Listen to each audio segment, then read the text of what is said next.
All right, so let's unpack all the survival gear information. Yeah. You've given me articles on top picks like the best gear of the year, super detailed bug out bag lists, even some pretty interesting opinions from Reddit forums. It's a lot. It is a lot. So what's the mission of this deep dive? I guess to help the listener field test their gear effectively. Okay. We want to make sure that they're not just grabbing the right stuff, Right. but that they can actually use it, under pressure. Makes sense. So whether they're a seasoned prepper or just starting out, we want to, make sure that they're confident in their kit. Right, because a well-stocked survival kit is only as good as your ability to use it. Exactly. Speaking of which, your sources cover a ton of gear categories like navigation, shelter, clothing, fire, starting even electronics. It's a lot to consider. Yeah, it is. But one thing that really stood out to me was the emphasis on specific essentials. Yeah, absolutely. And navigation seems to be at the top of that list. Okay. Multiple sources highlight the importance of having backups for crucial items like compasses. Like in that article, After Living 6 Months in the Wild, right? That's the one. The author really hammered home the need for redundancy. Oh, he did. Not just one, but 2 backup compasses. Wow. And not just any compasses, but button compasses specifically. Oh. He even goes into detail about waterproofing them with sealant. I mean, that's someone who's learned the hard way. Talk about attention to detail. Right. Makes you think if someone with that level of experience is that insistent on backups. Yeah. Maybe we should all be paying attention, but Yeah. why button compasses specifically? Yeah. What makes them so crucial for survival? It's funny. They're small, lightweight, and incredibly durable. Okay. Plus, they don't rely on batteries or electronics, which can fail in a survival situation. Yeah, that's true. They're a simple, reliable tool that can literally be a lifesaver. So it's not just about having a compass. Right. It's about having the right kind of compass for the job. Exactly. I'm sensing a theme here. You're catching on quickly. Okay, good. That emphasis on redundancy extends beyond just compasses. Hmm. Your sources also stress having multiple ways to start a fire. Okay, so redundancy is key for fire starting too. What are some of the recommended methods from the articles and forums? Well, you've got the classic Bic lighter, of course. Yeah. But there are also options like ferro rods, waterproof matches, and even that fire starter putty. Okay. The idea is to have multiple options that work in different conditions. That makes sense. You never know what you're going to be up against in a survival situation, but Right. with all these options, how do you know which fire starter is right for you? That's where your own research and field testing come in. Okay. You've got to consider your environment, your skill level, and your personal preferences. So it's not one size fits all. No, it's not. What else should we be thinking about when choosing survival gear? Well, beyond redundancy, your sources highlight the importance of durability and functionality. Choosing gear made from tough materials that can withstand, harsh conditions is crucial. Makes sense. No point in having a fancy tent if it rips the first time you set it up. Exactly. And you'll notice that many of your sources recommend simple designs over flashy gadgets. Yeah. Take backpacks, for example. That article on the best survival gear of 2025 specifically calls out 500 denier Cordura nylon as a top material. 500 denier Cordura nylon. What's so special about that? It's incredibly tough and abrasion resistant. The denier refers to the thickness of the fibers. So a higher denier means a stronger fabric. 500 denier Cordura is pretty much the gold standard for backpacks and other outdoor gear that needs to stand up to serious abuse. So it's all about choosing gear that's built to last. But even with the most durable equipment, how do we know that it will actually perform when we need it most? That's where field testing comes in. Okay. You need to put your gear through its paces in realistic conditions before you rely on it in a real emergency. And how do we do that effectively? What are some field testing techniques you're seeing in these sources? Well, for short-term trips, it's all about simulating those conditions before you head out. Okay. Think about testing your fire starter in damp conditions, practicing setting up your shelter in the dark, or even trying to navigate with your compass and map in a new area. It's like a dress rehearsal for your gear. Exactly. You want to identify any potential issues or weaknesses before you're relying on that gear in a high-stress situation. That's a really good point. It's easy to assume our gear will work as expected, Yeah. but you never really know until you've tested it yourself. Right. What about long-term preparedness, though? Yeah. How do we make sure our skills and our gear are up to snuff for more extended scenarios? For long-term preparedness, it's all about regular practice drills. Okay. Think of it like a workout routine for your survival skills. You wouldn't expect to run a marathon without training, would you? No way. Exactly. Schedule regular sessions to refresh your skills, familiarize yourself with new gear, and identify any areas that need improvement. Got it. Yeah. Regular short-term simulations and ongoing long-term drills. That makes a lot of sense. Are there any specific pieces of gear that stand out in the field test results mentioned in these sources? Absolutely. The Sawyer Squeeze water filter comes up repeatedly as a top performer. Okay. It's praised for its effectiveness, portability, and ease of use. Interesting. What makes it so much better than other water filters on the market? I'm guessing your sources have some insight on that. They do. For starters, the Sawyer Squeeze is incredibly lightweight and compact, which is crucial when you're trying to minimize pack weight. Okay, that makes sense. But what about its actual filtering ability? How does it stack up against the competition? It excels in that area, too. It uses a hollow fiber membrane filter that removes 99.9999999% of bacteria and 99.9% of protozoa. Right. Which is well above the standards set by the EPA for safe drinking water. Those are some impressive stats. I'm starting to see why it's such a popular choice. Yeah. Are there any other standouts from the field tests? Another one that caught my eye is the Pyro Putty Fire Starter. It gets rave reviews for its ease of use, long burn time, and ability to work even in damp or windy conditions. That sounds like a reliable option, but what makes it so effective compared to other fire starters? Does it use some kind of special fuel or something? It's actually quite simple. It's essentially a blend of petroleum jelly and highly flammable fibers. Okay. The putty protects the flame from wind and moisture, while the fibers provide a long-lasting and consistent burn. Okay, that makes sense. Simple yet effective. It seems like a lot of survival gear relies on that principle. You're right. And speaking of simple yet effective, another item that comes up consistently in your sources is the NOLS MedKit 4.0. NOLS, what does that stand for? That's the National Outdoor Leadership School. They're a highly respected organization that specializes in wilderness education and leadership training. Okay, so they know a thing or two about putting together a solid medical kit. They do. But what makes this particular kit so special? Well, it's been field tested and refined over years of real-world use.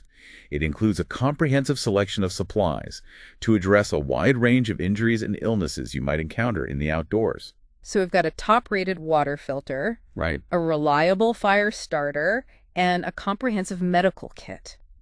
It sounds like we're building a pretty solid foundation for our survival kit.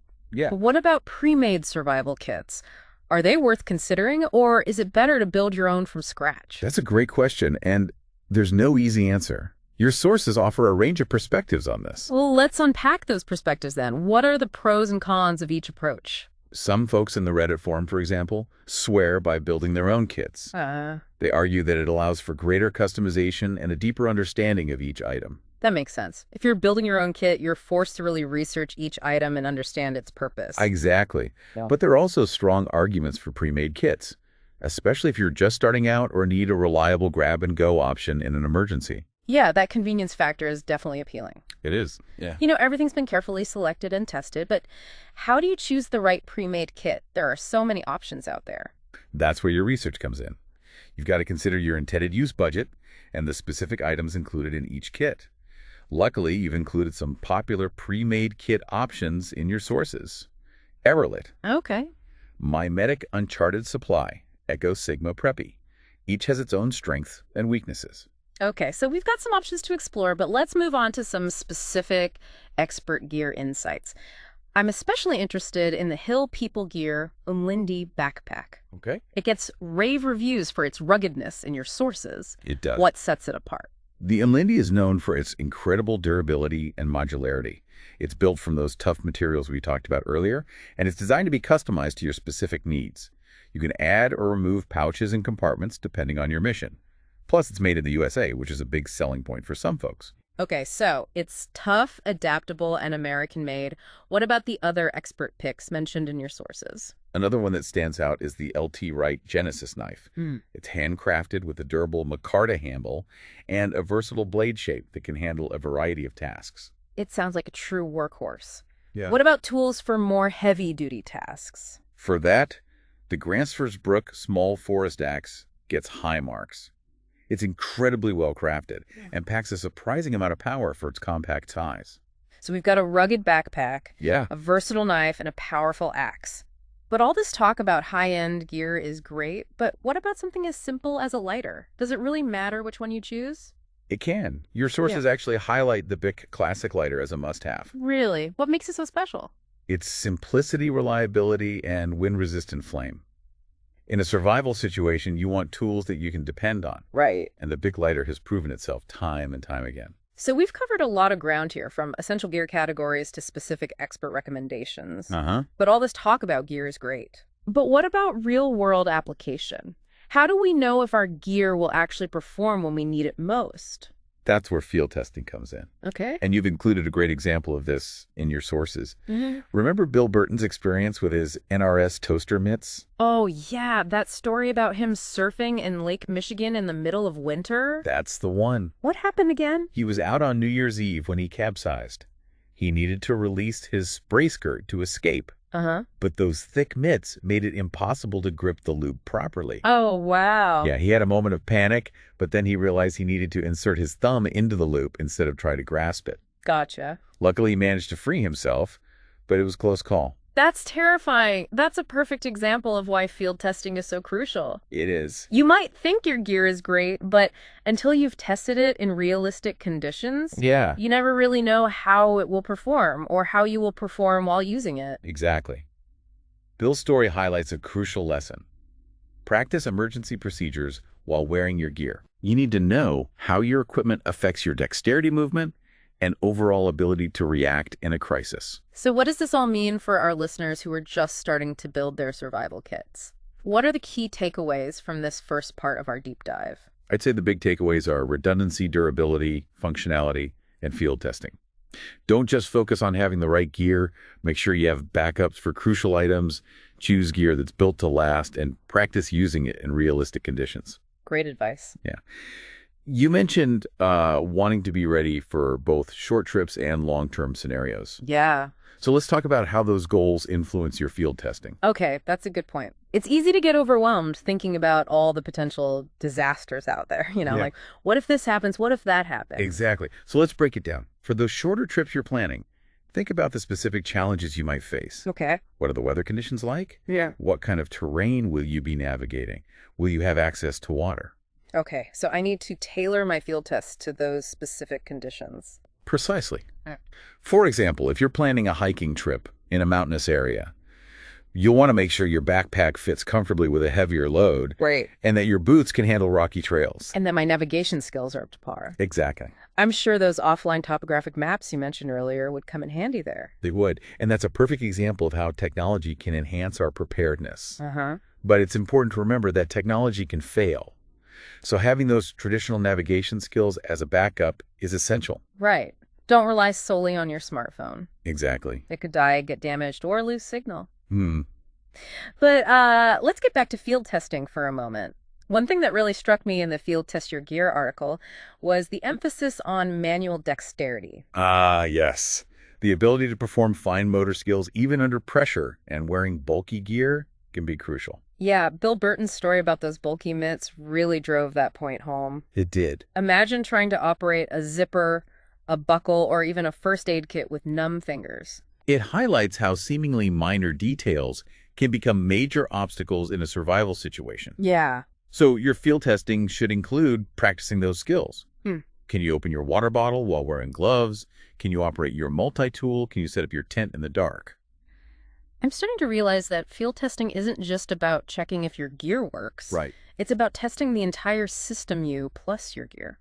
You're absolutely right. It's about understanding how your gear affects your movement, your balance, even your field of vision. Like if I'm trying to navigate a dense forest while wearing a heavy backpack and bulky clothing, right, I might not be as agile as I need to be. Exactly. And that's something you want to discover during a practice run, not in the middle of a real emergency. Okay, so we've covered the importance of tailoring our field tests to specific trip conditions. Right. And practicing those fine motor skills while wearing our gear. But what about those long-term preparedness scenarios?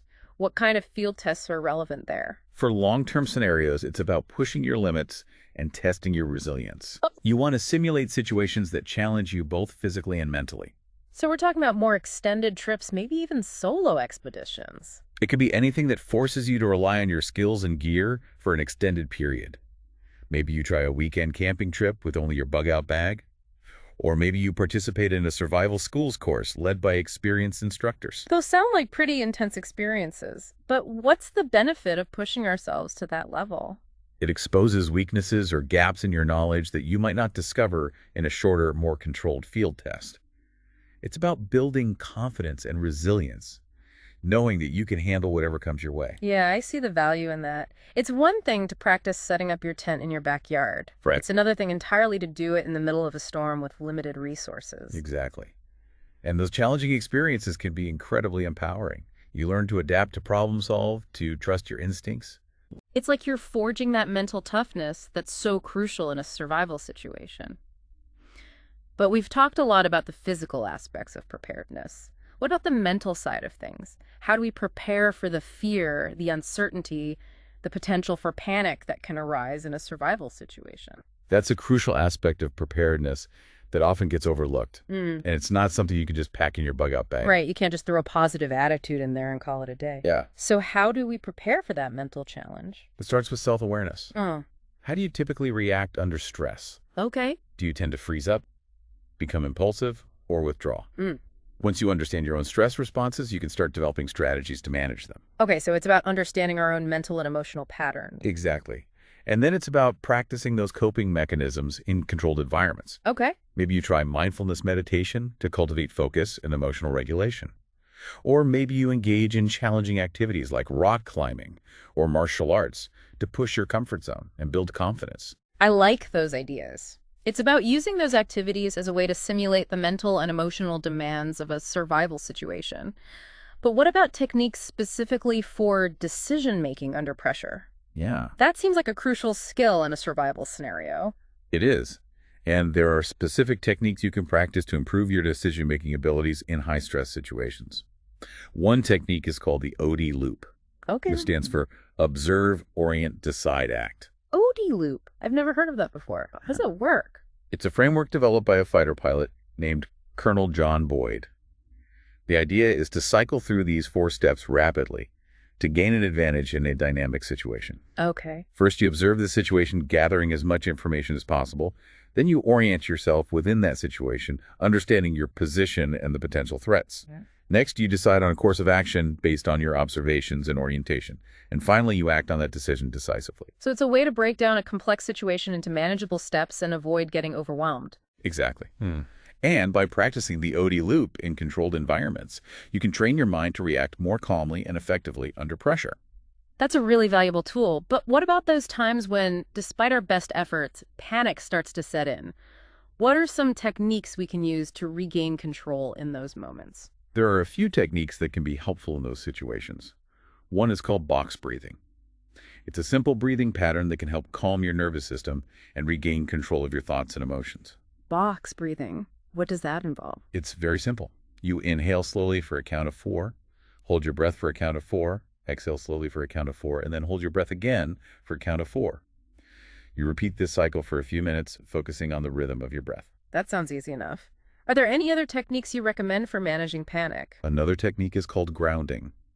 It's a way to reconnect with your senses and the present moment when your mind is racing or you're feeling overwhelmed. How do you practice grounding? It's about focusing on your physical sensations. Notice the feeling of your feet on the ground, the temperature of the air on your skin, the sounds around you. You can also use mental grounding techniques like naming objects in your environment or repeating a calming phrase to yourself. So it's a way to shift your attention away from those racing thoughts and back to the physical reality of the present moment. Exactly. And by practicing these techniques regularly, you can train your mind to respond more calmly and rationally in stressful situations. This is all incredibly helpful. But it's not just about individual mental practices, right? Right. I imagine having a strong support network can also play a huge role in mental preparedness. Absolutely. Connecting with like-minded individuals, sharing knowledge and experiences, even practicing survival skills together. It all fosters a sense of community and builds a support system you can rely on in times of need. So it's about combining those individual mental practices with the power of community. Exactly. Because survival is rarely a solitary endeavor. We're social creatures, and having that network of support can make all the difference in maintaining morale, problem solving, and ultimately making it through a challenging situation. This is all incredibly insightful. It's like we're going beyond just the gear and into the heart of what it truly means to be prepared. But before we wrap up this part of our deep dive, I want to touch on a practical consideration that's probably on a lot of listeners' minds. Budget survival gear can get expensive. That's a valid concern. But the good news is that preparedness doesn't have to break the bank. So how do we strike that balance between quality and affordability when building our survival kits? It starts with prioritization. Focus on the essentials: first shelter, water, fire, and first aid. You can often find reliable and affordable options for these core categories without sacrificing quality. Right, those are the non-negotiables. But what about the more specialized or high-tech gear? For those items, get creative. Consider borrowing from friends, renting gear for specific trips, or even buying used equipment. I like that thinking outside the box to make preparedness more accessible. Are there any other budget-friendly tips you recommend? Absolutely. Don't underestimate the power of DIY. You can often build or adapt certain items yourself, which not only saves money, but also allows you to customize the gear to your specific needs. I love that idea. It's like we're taking control of our preparedness journey and not letting budget limitations hold us back. Exactly. And remember, the most important investment is in knowledge and skills. Those are the tools that will truly make a difference in any situation. Okay, so we've covered a lot of ground in this part of our deep dive. We've talked about tailoring our field tests to specific trip conditions, practicing those crucial fine motor skills, pushing our limits with more challenging scenarios, cultivating mental resilience, and even navigating budget constraints. But before we move on to the final part of our exploration, I want to leave our listeners with one final question to ponder. I'm intrigued. What do you have for us this time? Well, we've talked a lot about the gear itself and the individual skills needed for survival, but what about the ethical considerations? What does it mean to be a responsible and ethical prepper? Yeah, that's a really thought-provoking question. It is. Because it's easy to get caught up in the gear and the skills, Right. But being prepared also means considering our impact on others and the environment. Absolutely. True preparedness goes beyond just personal survival. Right. It's about being responsible and respectful towards the world around us. So how do we bring that ethical dimension into our preparedness planning? What are some specific things we can consider? Well, for starters, let's think about resource management. Okay. Your sources emphasize packing light and efficiently. But it's not just about saving space in your backpack. Right. It's about minimizing the strain on the environment, especially if you're venturing into more remote areas. That makes sense. Every ounce of gear we carry has an impact both in terms of the resources used to create it and the energy we expend carrying it. Exactly. So choosing durable, multi-purpose gear becomes even more important from an ethical standpoint. And remember those DIY projects we talked about? Yeah. Those can be incredibly sustainable, often using recycled or repurposed materials. So we're not just saving money, we're reducing our environmental footprint as well. Yeah. What other ethical considerations come to mind? Well, think about how you dispose of waste. Okay. Packing out everything you pack in is crucial, but it goes beyond just trash. Properly disposing of human waste is essential to protect water sources and prevent the spread of disease. You know, those leave no trace principles are really starting to resonate with me. Yeah. It's not just about preserving the beauty of nature for ourselves, it's about protecting it for future generations. Absolutely. Yeah. And those principles extend to our interactions with wildlife as well. Yeah. Observing animals from a distance, avoiding disrupting their habitats, and never feeding them are all crucial aspects of ethical preparedness. Those are all great points. But it's not just about our impact on the environment, is it? What about our interactions with other people, especially in a potential survival situation? That's a really important consideration. Yeah. Your Reddit sources actually touch on this, with some folks emphasizing the need for community and cooperation in a crisis. Right. I remember some comments about how bartering skills might become just as valuable as fire starting skills in a long-term disaster scenario. It's fascinating to think about, isn't it? Yeah. Because in those kinds of situations, being able to contribute to the well-being of a community, not just your own individual survival, becomes paramount. So maybe ethical preparedness also means considering what skills and resources we can offer to others. Maybe it's medical knowledge. Maybe it's construction skills. Maybe it's just a willingness to help and a positive attitude. I think you've hit on something really profound there. Okay. Because at its core, ethical preparedness is about recognizing our interconnectedness, both with the natural world and with each other. It's about understanding that our actions have consequences and that our survival is often intertwined with the survival of those around us. Exactly. And that realization can be incredibly empowering. It shifts our focus from fear and scarcity to collaboration and shared responsibility. It's like we're expanding the definition of preparedness to encompass not just our individual needs, but the needs of the community and the planet as a whole. I think that's a beautiful way to put it. And it brings us back to that idea of thriving in the face of adversity. Yeah. Thriving isn't just about staying alive. It's about living in a way that honors those connections and contributes to the well-being of all. This has been such an incredible journey. We've gone from unpacking your sources on survival gear to exploring the ethical dimensions of preparedness and the importance of community resilience. It's amazing how much ground we've covered, and I hope our listeners have found this deep dive as insightful and thought-provoking as we have. I'm sure they have. And I hope they're inspired to go beyond just the checklist and embrace a more holistic approach to preparedness, one that considers not just their individual needs, but the well-being of the planet and the community as well. Because at the end of the day, true preparedness isn't just about surviving. Right. It's about thriving together. And on that note, we've reached the end of our deep dive. Thanks for joining us on this exploration. Until next time, stay curious, stay prepared, and stay connected.